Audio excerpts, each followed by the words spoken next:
দর্শক, এই মুহূর্তে রয়েছি ডিবি কার্যালয়ের সামনে। আপনারা জানেন যে সাবেক বিচারপতিকে আজকে সকাল ৮টার দিকে গ্রেফতার করেছে ডিবি। সে সূত্রই কিন্তু জানানো হয়েছে। সেই থেকেই কিন্তু গণমাধ্যম কর্মীরা ডিবি অফিসের প্রধান কার্যালয়ের সামনে কিন্তু ভিড় করছেন।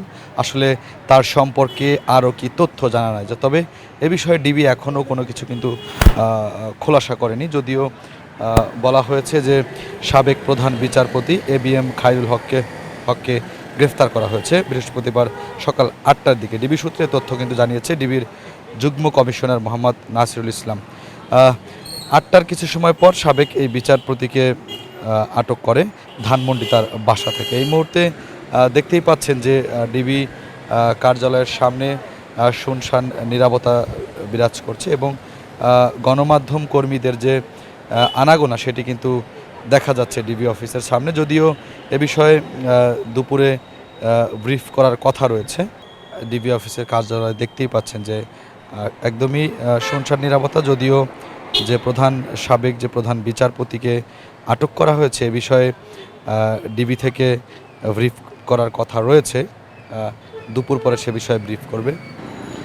ধানমন্ডির বাসা থেকে তাকে আটক করেছে ডিবি, এটি কিন্তু আসলে জানানো হয়েছে। দেশের ১৯তম প্রধান বিচারপতি হিসাবে এবিএম খায়রুল হক শপথ নেন ২০১০ সালের ৩০ সেপ্টেম্বর।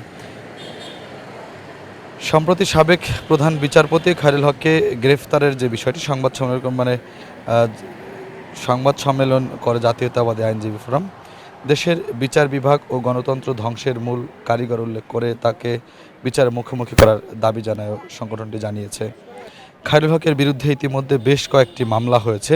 শেখ হাসিনার সরকার পতনের পর গত ১৮ আগস্ট ঢাকা আইনজীবী সমিতির সদস্য ইমরুল হাসান বাদী হয়ে তার বিরুদ্ধে মামলা করেছেন।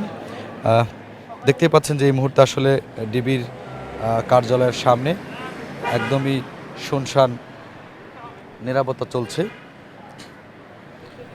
সাবেক এই বিচারপতিকে আজকে সকাল ৮টার দিকে ধানমন্ডির বাসা থেকে আটক করেছে ডিবি, এ সূত্রটি ডিবি জানিয়েছে। যদিও তাকে নিয়ে এখনও ডিবি কোনো ব্রিফ করেনি, তবে ব্রিফ করার কথা রয়েছে দুপুর পরে। ডিবি কার্যালয়ের সামনে থেকে সর্বশেষ এই ছিল। শুভ খান, কালবেলা।